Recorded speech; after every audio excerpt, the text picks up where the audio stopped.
ang simbahang Katolika. Sana maisip mo at sana maging maliwanag muna sa iyo na ito ang simbahang itinatag ni Kristo.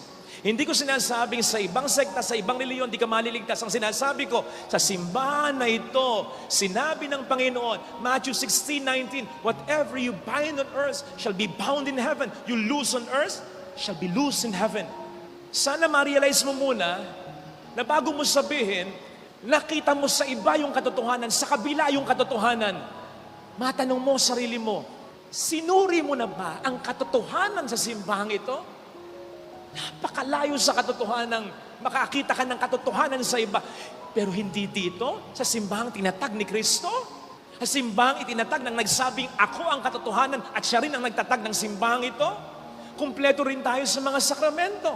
Lalong-lalo na yung pinag-usapan nating pinakamahalaga nung nakaraang linggo, misa. Bagay na wala ang iba. Wala silang Eucharistia. Sapagkat ang tinapay na tinatanggap nila para sa kanila ay simbolismo lang, hindi tunay na presensya. At hindi mo rin naman masisisi. Bakit? Walang po pwedeng maging Eucharistia, walang po pwedeng maging tunay na presensya dahil wala naman din silang misa, dahil walang paring makapagmimisa. May ibang sekta, pari-parian lang yun, maniwala kayo? Saan galing yung pagkapari nun? Sino nag-ordain nun? Sino nag-ordain kay Father Fidel? Bishop Joey. Sino nag-ordain kay Bishop Joey?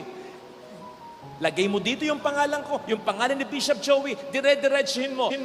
Pinakamatutuntun mo, yung Santo Papa ngayon. O wag kang tumigil doon, diretsuhin mo pa rin yun. Wag kang liliko, wag kang lilis. Sino pinakatutumbukin mo? This is San Pedro.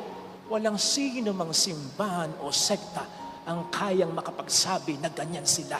Tayo lang ang mayroong direct succession sa apostol at syempre sa Panginoon.